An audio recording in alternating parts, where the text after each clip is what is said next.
Hello, good morning students. It's Gurpal Singh, your economics teacher.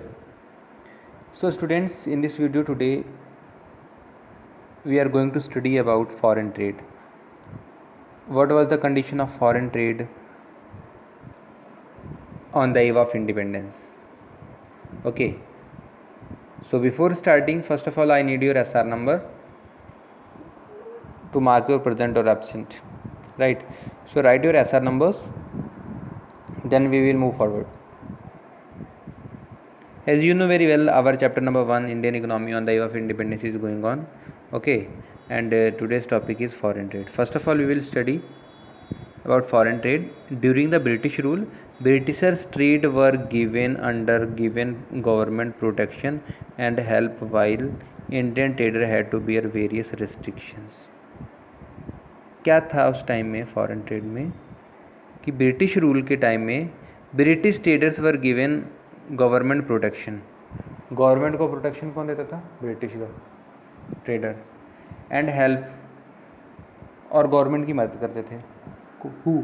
Britishers, British traders. Whereas बेटा Indian traders had to bear various restriction. India के जितने भी traders थे ना, उनके ऊपर बहुत सारी आपत्तियाँ लगी हुई थी. ठीक है, रिस्ट्रिक्शंस लगी हुई थी कि आप इस तरह से नहीं करेंगे, ये नहीं करेंगे.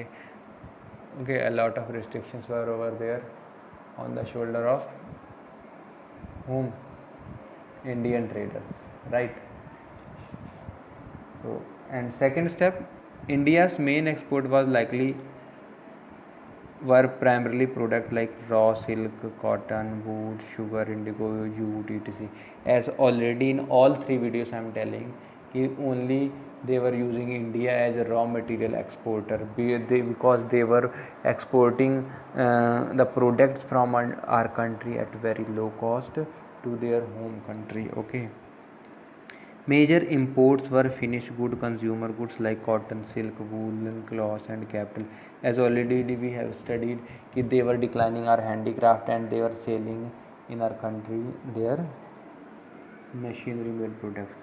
अगर हिंदी में बात करें तो इंडिया का जो मेन एक्सपोर्ट था वो था हमारे यहाँ से क्या, रॉ मटेरियल का, जिससे इंडिया को बहुत कम अर्निंग हो पा रही थी और इंडिया के लिए वो मशीनों से बने हुए प्रोडक्ट्स को बेच रहे थे अच्छे दाम में. बट वो जो दाम था वो that price was less than the handicraft products. जिससे क्या हो गया, पब्लिक का जो इंटेंशन है that was totally dependent on the British products because that are become easier. Okay, आज भी बात करी जाए तो मशीनरी मेड प्रोडक्ट जो है वो थोड़ा सस्ता पड़ जाता है. वहीं पे अगर हैंडमेड प्रोडक्ट लिया जाए तो that will become costly. Okay, this was the main fault due to which the foreign trade as well as condition of Indian economy on the time of independence was backward. Okay, and next thing is also direction of protection foreign trade. कहाँ direction क्या जा रहा था? तो foreign trade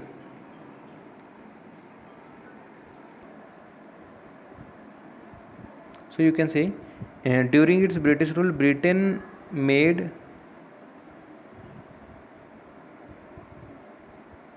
maintained almost a monopoly control over India's foreign trade. Means India के trade पे Britain ने क्या करा था, मोनोपोली बना ली थी. ओके, व्हाट क्या कर लिया था, दे prepared more than 50% of India's foreign trade were restricted to British and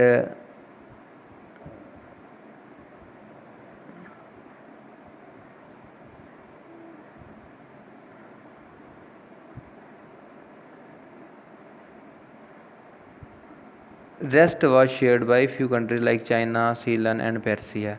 Right? Means 50% India का फॉरेन ट्रेड को रेस्ट्रिक्ट कर दिया गया था ब्रिटिश के द्वारा. Okay, and the opening of Suez canal further intensified the effect of British discriminatory trade policy. अब British क्या कर रही थी, उसमें डिस्क्रिमिनेशन पॉलिसी चला रही थी. Okay, and overall monopoly form कर ली थी उन्होंने. That is why the direction of foreign trade was backward, right, at the time of independence. Okay, large export surplus. अब जितना ज़्यादा यहाँ से रॉ मटेरियल जा रहा था उसका मतलब क्या था, non availability of several commodities in the domestic market to the common consumer. कि जो भी नॉर्मल प्रोडक्ट्स हमारी कंट्री थे उसका रॉ मटेरियल जब mostly they were supplying to the foreign countries बेटा, तो that is why the availability of domestic commodities in the domestic market was lower, which created the problem of scarcity. अब जिससे क्या होगा, कमी आ गई हमारी कंट्री में रिसोर्सेज की। Certain essential community in the country, likewise India का एग्रीकल्चर भी बैकवर्ड हो गया था, ठीक है। तो even the people are not able to get the food for 2 times, उस टाइम पे लोगों के पास खाने के लिए भी नहीं हो पा रहा था। Why? Because all the things were exported from our country to British countries, right, and all the raw material are exported, okay. So people were not getting any benefit as well as they are not getting any resources. So the export surplus did not bring gold and silver in the country. अब उस जो भी export surplus हो रहा है उसके बदले India को गोल्ड या सिल्वर कुछ नहीं मिल रहा था। Rather this surplus was use to make payments for the expense of India office setup in Britain, ठीक है। अब इसका ये जो पैसा हो रहा था उस पैसे से ब्रिटेन में ऑफिस सेटअप करने की बातें की जा रही थी और यूज़ किया जा रहा था पैसा, ओके। तो is it clear? 2 things we have discussed here. Now all the topics whichever we have studied we will study by the help of NCERT. So NCERT you can open page number 5. So you can open page number 8 as I told you. So see here what is written. Beta here all the things will be similar whatever we have discussed. India has been implemented important trading nation since ancient time. देखिए ये बात तो sure है कि ancient time पुराने ज़माने से हमारा जो इंडिया है वो फेमस था, पॉपुलर था ट्रेडिंग के लिए, ठीक है। इसलिए हम लोग क्या कहते थे, पहले सोना की चिड़िया भी बोला जाता था हमारी कंट्री को। But restrictive policy of commodities production, trade and tariff pursued by the colonial government adversely affected the structure. अब जो ब्रिटिश की पॉलिसी आ गई, ब्रिटिश का रूल आ गया, राज आ गया, उसने क्या करा, सारा सिस्टम चेंज कर दिया। Composition and volume of India's foreign trade, consequently India become an exporter of primary products such as raw silk, cotton, wool, sugar, indigo, jute, etc. Same thing we have discuss just now ना, कि बेटा India हमारा ancient ज़माने से exporter था, but जब British government आ गई, colonial government के अंडर आ गया, तो वो एक्सपोर्टर मात्र किसका रह गया, रॉ का रह गया, रॉ सिल्क का, कॉटन का, वूल का, okay. And the importer of finish goods like cotton, silk and woollen cloth and capital like goods like light machinery produced in the factories of Britain, ठीक है। ये जो ब्रिटेन की फैक्ट्रीज में light torch वगैरह बनाई जा रही थी उनको इंडिया लाने लगने लग गया, तो जिससे फिर क्या हुआ, इंडिया में मशीन मेड प्रोडक्ट्स बिकने लगे, what ever the things I explain already, okay. And Indian people were not getting job also, they are not getting payments from the British. Wholly colonial system was applied by the British government, okay. For all practical purposes Britain maintained a monopoly control over India's exports and import, ठीक है बेटा। Already I have explain कि British ने क्या करा था बेटा, monopoly control कर लिया था इंडिया पे, ओके। कि एक ही था जो भी एक्सपोर्ट है, जहाज आए समुद्र में बैठाए, सामान रखा, लागत के लेके चले जाए, सारी गवर्नमेंट भी उन्हीं की थी, all the things are under control of Britain, British government, okay. तो they were doing whatever they are willing, okay. तो as a result more than half of India's foreign trade was restricted to Britain.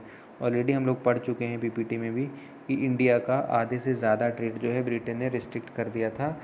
वो few other countries like China, Ceylon and Persia, Iran. The opening of Suez canal further intensified British control over India's foreign trade, ठीक है। Box 13 में 1.3 में आप देख सकते हैं। The most important characteristic of Indian trade throughout the colonial period was the generation of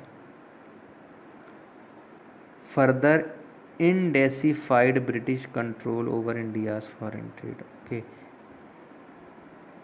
The most important feature of India's trade throughout the colonial period was the generation of large export surplus, ठीक है। जो main feature था उस time पे वो ये था, large export surplus. But काहे का एक्सपोर्ट होता था, that was of raw material, but these surplus came to a huge cost to the countries economy, ठीक है। बट इस एक्सपोर्ट से जो है मोस्टली कॉस्ट इंडिया पे कर होती थी। तो several essential commodities like food, grain, clothes were exporting and people of India were not getting even, तो इसी वर स्केर्सली अवेलेबल, और इनकी फिर शॉर्टेज हो गई तो इंडिया के लोगों को ही ये प्रोडक्ट महंगे में मिलने लगे इन the domestic market.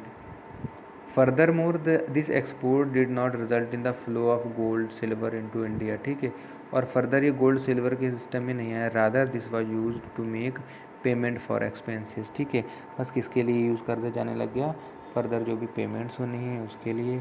Okay, incurred by an office setup by the colonial government in Britain, by the colonial government in Britain, expenses on war again fought by British government and the important of invisibles. Right, तो जो भी पैसा यहाँ से वो लोग कमा रहे थे, that they were applying in their armed forces as well as they were using money to build up their army to fight war against India, as there were many operations before independence to get freedom from Britishers.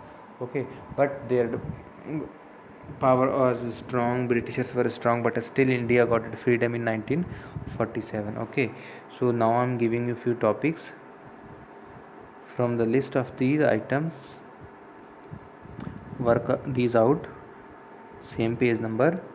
You have to prepare a list of the items that were exported from and imported into India during the British period. ठीक है, अभी बात कर रहे थे cotton, silk, jute, clothes की. ठीक है, तो वही सारे.